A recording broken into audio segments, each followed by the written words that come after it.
Hey guys, welcome back to my YouTube channel. So today I'm doing something totally different from what I've done before. We're doing a Q&A, so it's kind of, I suppose, like a bit of a you get to know me, and I think a few questions have been like tips and stuff like that. So I've always put off doing things like this. I think partly because I didn't think anyone was really interested, and partly because I'm quite a private person. But I thought, what the hell, let's get to know each other. So yeah, I'm gonna get on with it. Thank you to everyone who asked questions on my Instagram page. I'm gonna get through as many of them as I can without making this video like 2 hours long, because I tend to ramble quite a lot. So yeah, let's get on with it.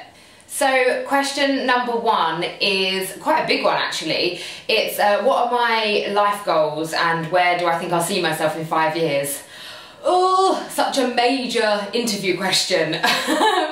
I think I'm very much like, I'm taking everything in my stride. So as much as I do have life goals, I do also kind of like look kind of like year on year as well, and try and make those goals. So kind of next year I would like to teach some yoga retreats. That's something that I would really love to do. I'd also like to in the future do yoga for sort of mental health and eating disorders and things like that, because it's something I've struggled with in my past, and I think it's something that I can really feel like I'm giving back. So that's kind of where I'd like to head to from a yoga point of view. The blog, obviously in 5 years' time, I'd love for the blog to still be growing and still be getting bigger and bigger, and just you guys following me on my journey and hopefully bringing you lots of stuff. This is probably quite a good time actually to do like a little announcement. So this September I will be going to Thailand for 6 weeks to do my advanced yoga teacher training course. So I am beyond excited, a bit nervous, but yeah, I suppose that's going to have a massive impact on my next 5 years and where I see my journey going, because I want to be able to grow my tutorials for you guys on YouTube, and to do that I just want to have as much information in my noggin as possible. So yeah, that is my plan. So yeah, for this year and the next 5 years. I hope that kind of answered the question. Question number two is, how did I come into fitness and how did I know that it was something I wanted to make my career? I have been into sport from a really young age. So I was a dancer and a gymnast when I was really, really young. Always loved throwing myself upside down and being active. When I was in sort of sixth form at school and then like my first job, I kind of got totally carried away on the kind of binge drinking, going out, boys and all of that. Fell out of love with it a little bit, and struggled with my eating as I mentioned before. And then I found it again, and I found yoga through my mum actually. My mum had started going to a local leisure centre about 6 years ago, and she just said, you know, you should try it, you'll be able to kind of like lend your gymnastics and dance skills to it really well. And I just fell in love with the first class. I really felt like I could learn to use my flexibility but like build the strength, and then the blog was just a way of me motivating myself. I think it was a way of Rob telling me that he was bored of me moaning to him about like going to the gym and then not going to the gym and things like that, and he just said to me, look, start a blog. You know, if you write it down, then it can be your little outlet, and if you're writing it down and people are reading it, then you kind of got to go with it. And that's how I kind of fell into the blog and fell into yoga. I love the idea of being able to give back. I've always quite liked the idea of like teaching, and thought that I would be something that I was quite good at. So as soon as I kind of fell in love with yoga and stuff, I thought, maybe I could teach this. Maybe this is where I kind of belong. And yeah, so I'm still a very new teacher and still growing, but it's, yeah, I love that it's my job, and I feel so grateful every single day for the opportunities that I have. So question number three is all about the best places to go to in London, like workouts that I love. So I have a few top ones that I always go to. So I don't live in London, and when I'm in London I always try and squeeze in a workout or a yoga class or something like that. So my top choices are Barry's Bootcamp. Oh my gosh, sweat is everywhere, but it's amazing. Boom cycle, so I hated spinning before I went to boom cycle, and they have some really awesome instructors, some epic playlists. They do like boy band nights and things like that, which are really cool. I love, like, Try Yoga is amazing for yoga. There's a guy called Marcus who does a class in Camden on a Friday night, and it's quite advanced, but it's incredible. And then B Pilates is a beautiful studio in Marylebone, which is really, really nice. I like Extend Bar and Bar Core.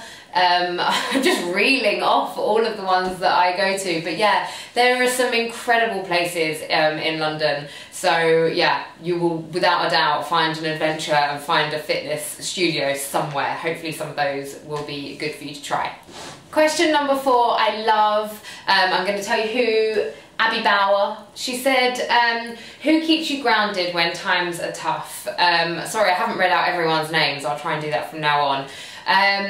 Rob absolutely keeps me grounded. He is my absolute rock. He's not really massively into social media, but he does take all of my pictures for the blog and quite a few of them for Instagram, and he is the most supportive human on earth. Well, I mean, I don't know that because I don't know about all the other humans on earth, but to me, he's amazing. And if I ever, I think with the world of blogging, you can get quite caught up quite easily in the kind of hustle and bustle of like events and things like that, and the amazing opportunities you have.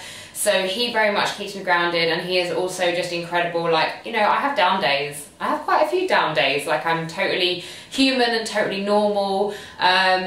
And he is the person that just knows how to pick me up when I'm down. And yeah, oh my god, I'm getting so emotional, man.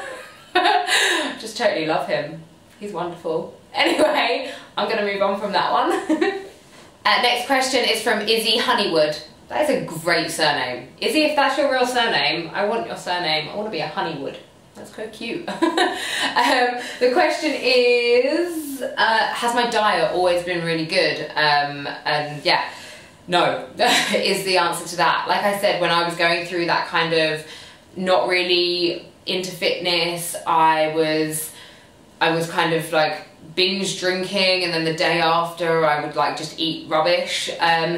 My diet has, I've been in the past I was one of those people that tried every fad diet out there, and obviously with my bulimia, I didn't have a healthy diet, no. I had a very, very bad relationship with food.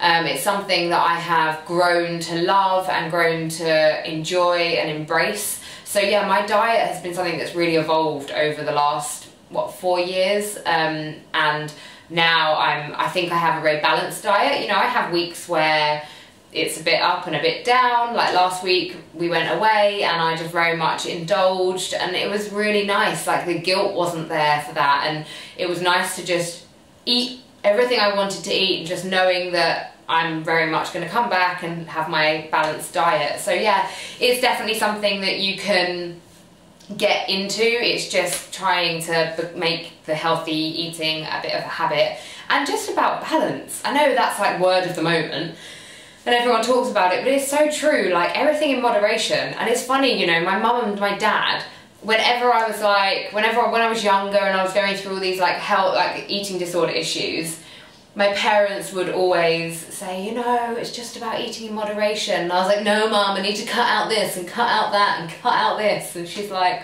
come on, Kat. So yeah, Mum, Dad, you were right. It's, you know, all about just like don't stop yourself from having things you really, really want, but just know that, you know, have them every so often, and then try and have like a nice healthy diet the majority of the time. Question from Natalie Rosary. I'm probably not saying that right, and I'm really sorry, Natalie. It's about the yoga course I did. I actually documented the whole yoga course that I did. I did it with Yoga London, and I'm going to link below. I did like a sort of part 1, part 2, part 3 of like the course and what to expect and everything like that. So if you're interested in my yoga course and training, then the links will be down there. Cool. So next question is from Joe to the Low. I like that. I like the way I kind of, you know, said that. So it's all about my skin. Thanks, Joe.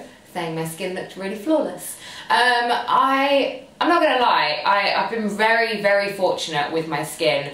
I haven't, touch wood, had really bad skin issues. You know, I get like blemishes and I get like flare-ups every now and again, but I have been very, very fortunate, and I don't do a lot. Like, I've never had a facial. Is that, I don't know, some people are shocked by that, but I thought it was quite normal to never have had a facial. I'm very much a kind of wash my face with water, get my makeup off with a makeup wipe, and moisturise. Moisturising is like my thing. I moisturise everything, everywhere, and the neck. All about moisturising the neck in an upward motion. My mum taught me that when I was like 13, and I've like never forgotten it. I am going to do another video on my kind of beauty essentials, because there are things that I use like every single day that I love. So I will do a bit of a kind of beauty routine at some point so you guys can see that. But yeah, I like to keep it simple.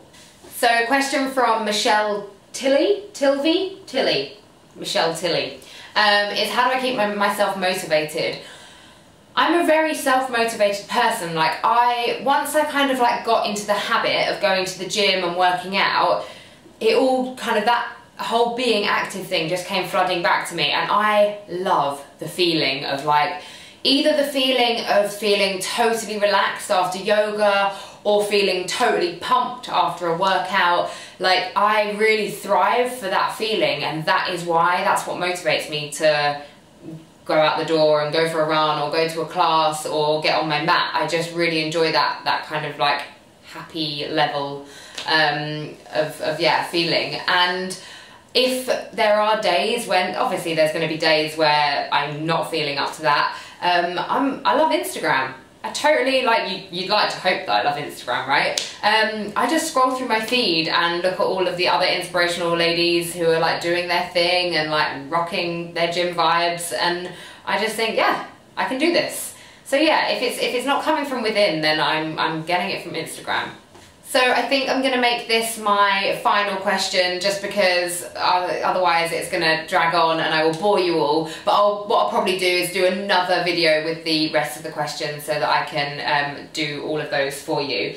So this question actually was really interesting, and it is, can you describe your first kind of profound moment in meditation when you really realised this works?